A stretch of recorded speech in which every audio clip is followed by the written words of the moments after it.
Hello, Bacho. Let's read this question. So this question says, given direction is in each of the following questions. In the following questions, a statement of assertion is followed by a statement of region. Mark the correct choice as. Alright, we have given the four guidelines. आपको इसके लिए यहाँ पर 5 guidelines दी गई है. Given assertion is the lowest attainable temperature is absolute zero, that is 0 Kelvin, and minus 273.15 degrees centigrade. Given reason is size of each degree on Kelvin scale is same as that of the Celsius scale. Celsius scale के same होता है. ठीक है बच्चों. अब देखिए इस question का की कॉन्सेप्ट आप क्या लिख सकते हैं. देखिए इस क्वेश्चन का की कॉन्सेप्ट आप टेम्परेचर लिख लीजिए. क्या लिख लीजिए? टेम्परेचर स्केल से लिख सकते हैं. क्या लिख सकते हैं? आपका temperature scale. Temperature scale will be the key concept of this question. ठीक है. टेम्परेचर देखिए मेजर करने की आपकी डिफरेंट डिफरेंट स्केल्स है. केल्विन स्केल है, सेल्सियस स्केल है, फ़ारेनहाइट स्केल है, र्यूमर भी एक स्केल होती है. Alright. So these are the different scales for measuring the temperatures. All right. But देखिए बच्चों जो सबसे लोएस्ट अटेनेबल टेम्परेचर होता है वो आपका 0 केल्विन के इक्वल होता है. ठीक है. 0 केल्विन. ठीक है बच्चों. ये बेसिकली ना एक आपकी लॉ भी है. ये आपकी थर्मोडायनेमिक्स की थर्ड लॉ भी हम बोल सकते हैं. ठीक है. थर्मोडायनेमिक्स की थर्ड लॉ देखिए बताती है कि एट 0 केल्विन, 0 केल्विन पर देखिए जो होता है आपका एट 0 केल्विन. ठीक है. Theoretically it is not practically possible. ठीक है. बट जो लोएस्ट हम एज्यूम कर सकते हैं लोएस्ट अटेनेबल टेम्परेचर है वो 0 केल्विन है.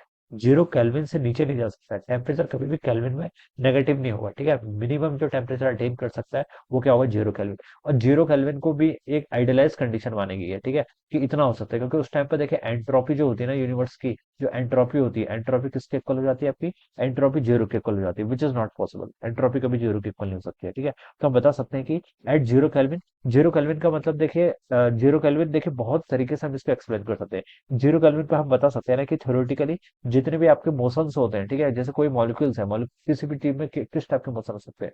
ट्रांसलेशनल मोशन हो सकता है, रोटेशनल हो सकता है, वाइब्रेशन हो सकता है. ठीक है. ये सारे के सारे मोशंस क्या हो जाते हैं? आपके स्टॉप्स हो जाते हैं. ठीक है. तो हम बता सकते हैं कि एंट्रोपी जो होती है सिस्टम की वो क्या हो जाती है? आपकी जीरो हो जाती है एट 0 केल्विन. और वो पॉसिबल नहीं है. देयरफॉर हम बता सकते हैं कि जो लोएस्ट पॉसिबल टेम्परेचर होगा वो 0 केल्विन होगा. ठीक है. तो यहाँ पर लिखा है देखिए अजर्सन पे, the lowest attainable temperature is absolute zero. And तो ये स्टेटमेंट बिल्कुल करेक्ट है. Which is equal to. ठीक है. और बच्चों देखिए एक बार हम केल्विन और सेल्सियस में रिलेशन देख लेते हैं. देखिए टेम्परेचर इन केल्विन स्केल को हम कैसे लिखते हैं? ठीक है. ये होता है आपका देखिए जो आपका सेल्सियस स्केल होती है, सेल्सियस स्केल में प्लस आपका क्या कर लीजिए 273.15 कर लीजिए. ये आ जाएगा. यानी कि आपके पास मान लीजिए 0 डिग्री सेल्सियस है. ठीक है. तो जैसे आपको 0 डिग्री सेल्सियस में केल्विन में बताना है तो यहाँ पर टेम्परेचर को 0 पुट कर लीजिए. तो टेम्परेचर इन केल्विन कितना हो जाएगा? 0 प्लस 273.15, यानी कि कितना हो गया आपका? 273.15 केल्विन के इक्वल हो गया. ठीक है. तो ऐसे दिस इज द हम बता सकते हैं कि केल्विन स्केल और जो सेल्सियस स्केल है इनके बीच में आपकी ऐसे लीनियर रिलेशनशिप होल्ड करती है. क्या करती है? लीनियर रिलेशनशिप आपकी होल्ड करती है. ठीक है. 0 डिग्री सेंटीग्रेड है इसका मतलब 273. ये हमने पढ़ा भी हुआ है. देखिए जब हम इसको डिफाइन करते थे, जो आपकी सेल्सियस स्केल होती थी कहाँ से कहाँ तक स्टार्ट होती है? 0 से लेकर 100 डिग्री सेल्सियस तक होती है. ठीक है. कहाँ से कहाँ तक? 0 से लेकर 100 डिग्री सेल्सियस तक. फ्रीजिंग पॉइंट से लेकर आपका बॉइलिंग पॉइंट ऑफ वाटर तक. ठीक है. तो ये आपकी सेल्सियस स्केल ऐसे डिफाइन की थी. सेम तरीके से फ़ारेनहाइट भी डिफाइन की थी 32 से लेकर 212 तक. ठीक है. सेम हम यहाँ पर क्या करते हैं? आपकी केल्विन स्केल भी डिफाइन करते हैं. ठीक है. तो ये आपका क्या होता है? इस तरीके से हम इसको डिफाइन करेंगे. ऑलराइट. तो बच्चों this is the relationship between the Kelvin and Celsius scale. तो lowest attainable temperature is absolute zero. ये ठीक है. That is 0 Kelvin and minus 273.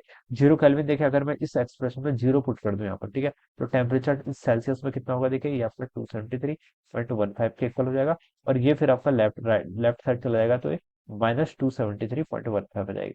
और किस में आ रहा है आपका? देखिए सेल्सियस में, सेंटीग्रेड. तो टू -273.15 डिग्री सेंटीग्रेड. तो बच्चों एडजस्टमेंट बिल्कुल करेक्ट है. रीजन पर लिखा गया कि size of each degree on Kelvin scale is same as that of the Celsius scale. तो बच्चों ये भी आपका बिल्कुल करेक्ट है. सेल्सियस और केल्विन स्केल में देखिए आपकी कौन सी रिलेशनशिप होल्ड कर रही है? लीनियर रिलेशनशिप होल्ड कर रही है. ठीक है. तो हम बता सकते हैं कि जो साइज होगा वो बिल्कुल सेम होगा.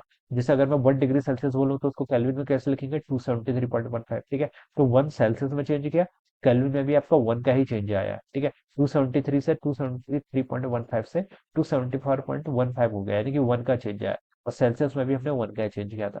तो साइज का जो चेंज होता है ईच डिग्री में वो क्या होता है? सेम होता है दोनों स्केल्स में. बिकॉज लीनियर रिलेशनशिप क्या करते हैं? इनके बीच में होल्ड करती है. तो अजर्सन भी ट्रू है, रीजन भी ट्रू है. But reason is not the correct explanation.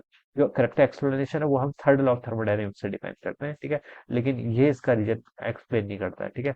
तो उसका जो राइट आंसर हो जाएगा बोथ अजर्सन रीजन है true but reason is not the correct explanation. तो जो बी ऑप्शन होगा बच्चों वो आपका राइट आंसर होना चाहिए. क्या? Option B will be the right answer of the question.